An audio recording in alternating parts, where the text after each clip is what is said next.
আমরা এখানে ৩ জন আজকে হাতের লেখার শিক্ষার্থী রয়েছে। তো আমরা ২ জন শিক্ষার্থী দেখলাম যে একদম বড় যে তারপরে যে মেজর পজিশনে যে আছে অর্থাৎ শ্রেণীর হিসাবে। এবারে আমরা চলে যাব একজন ছোট্ট শিক্ষার্থী আছে তার কাছে আমরা দেখব যে তার হাতের লেখার পরিবর্তন। আজকের লেখা এটা না বন্ধুরা, দেখুন যে কত সুন্দর।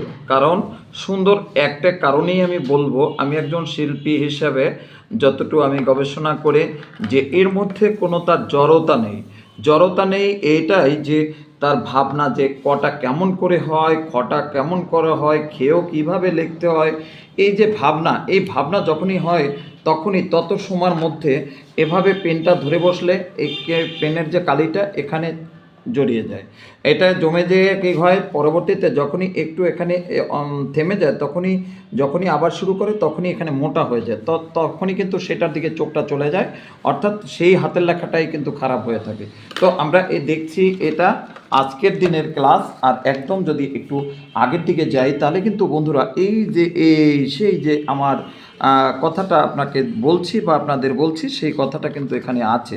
তো এই যে তার জড়তা মানে তার যে টানের যে ফোর্স, সেই ফোর্সটা কিন্তু এখানে আস্তে আস্তে কিন্তু তার পরিবর্তন ঘটেছে, এটা আমরা দেখতে পেলাম যে আজকের দিন দেখুন কতটা সুন্দরভাবে লিখেছি আমরা, কতটা সুন্দরভাবে এখানে স্যার গাইডলাইন করেছে, প্রত্যেকটা বিষয় স্যার দেখিয়েছে, সেইভাবে কিন্তু আজকে সে অনেক সুন্দর একটি ছবি করছে।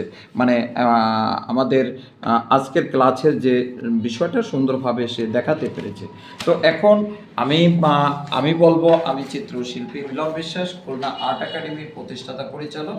আমি শুধু ছবি আঁকার বিষয়টি শুধু আমি এখানে পরিচালনা করি, বাট আমি অন্য যে কটা বিষয় আছে প্রত্যেকটা বিষয়ের একজন দক্ষ মানুষ আছে, একজন দক্ষ সেই বিষয়ের একজন অভিজ্ঞ শিক্ষকই সেই বিষয়টা দেখাশোনা করে।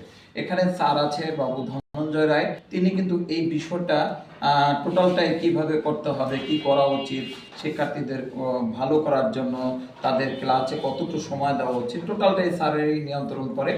আর কেউ যদি কোনো ভর্তির ব্যাপারে আসে তাৎক্ষণিকভাবে আমরা প্রথমেই স্যারের নাম্বারটা দিয়ে দিই যে আপনার যদি এই বিষয়ে কোনো প্রশ্ন করেন তাহলে আমি আসলে কোনো কিছু বলতে পারবো না, আপনি স্যারের সাথে কথা বলে নেবেন।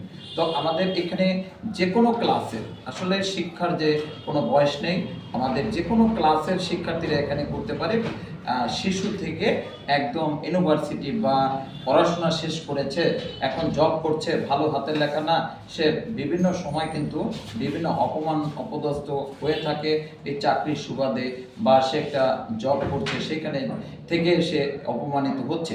কিন্তু এদের জন্য আমাদের এখানে সেই সকল ব্যক্তিদের জন্য আমাদের এখানে শিক্ষার ব্যবস্থা আছে। অবশ্যই স্যারের সাথে যোগাযোগ করে নেবেন। স্যারের নিজেরও একটা প্রতিষ্ঠান আছে, সেটি বয়রাতে পরিচালনা করে।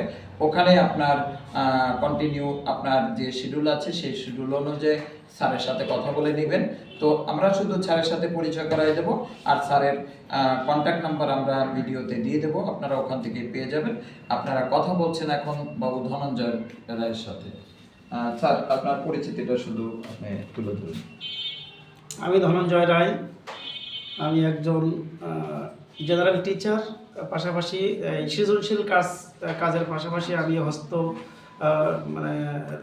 হস্ত অক্ষর শেখানোর ক্ষেত্রে যতটুকু যে গুরু দায়িত্ব নিয়ে যে কাজ করা শিশুদের নিয়ে দীর্ঘ এই 25 বছর আমি কাজ করে চলেছি। আসলে অক্ষরশিল্পী হিসাবে যেটুকু আমি বলবো, একজন শিশুর সে বড় হতে পারে ছোট হতে পারে, তার প্রথমত তার বসা, তার কলম ধরা, তার খাতা নির্বাচন করা, কীভাবে সে কোন অবস্থান ধরে সে লিখবে, এভাবে তার কিন্তু যাত্রা শুরু করা হয় হাতে খড়ির মাধ্যমে। তো প্রত্যেক শিক্ষার্থী যদি 1 ঘন্টা করে সময় টিচারের কাছে দেওয়ার পরবর্তী বাসায় গিয়ে যদি মাত্র 10 মিনিট যদি এর পেছনে সময়টা ব্যয় করে প্রতিদিন, তাহলে তার হস্তাক্ষর সুন্দর হবে। যেমন আমরা আজকে উভয়দার কাছ থেকে যে লেখাগুলো আমি পেলাম, আমি বিস্মিত। আমার দীর্ঘ সময়কালের মধ্যে সে একজন সেরা ছাত্রী হিসাবে বিবেচিত। আজকের আমি বলবো খুলনা আর্ট একাডেমিতে আমাদের অবস্থান। তো এখানে সপ্তাহে 2 দিন ক্লাস করি। এবং তার বোন জুবাইদা, সেও অনেক উন্নতি করেছে। তাকিয়া আছে, সে করোনেশন স্কুলের শিক্ষার্থী, সেও ডেভেলপের পথে। তবে এক একজন শিক্ষার্থী এক এক রকম, এক এক সময় পরিবর্তন হয়। তার অল্প সময়ের পরিবর্তন, তার সময় লাগবে, সেও চেষ্টা চালিয়ে যাচ্ছে। এইভাবে আমি বলবো হস্তাক্ষর এমন একটা শিল্প যেটা পরীক্ষার নম্বরের মানে অধিক নম্বর পাওয়ার ক্ষেত্রে এটা খুবই গুরুত্ব বহন করে এবং একজনের ব্যক্তিত্ব বহিঃপ্রকাশ হয়। তা আসুন আমরা সবাই সচেষ্ট হই, সবাই যার যার অবস্থান থেকে আমরা হাতের লেখার প্রতি গুরুত্ব আরোপ করি। সকলকে ধন্যবাদ। আপনারা এত সময় স্যারের মুখ থেকে অনেক কিছু আপনারা শুনলেন। সবাই ভালো থাকবেন, আপনার সন্তানকে সুশিক্ষার মাধ্যমে বড় করে তোলেন, এমনটা প্রত্যাশা রেখে আমি চিত্রশিল্পী মিলন বিশ্বাস সকলকে ধন্যবাদ জানিয়ে এই সুন্দর ক্লাসের সুন্দর মুহূর্তটি আমরা এখানে শেষ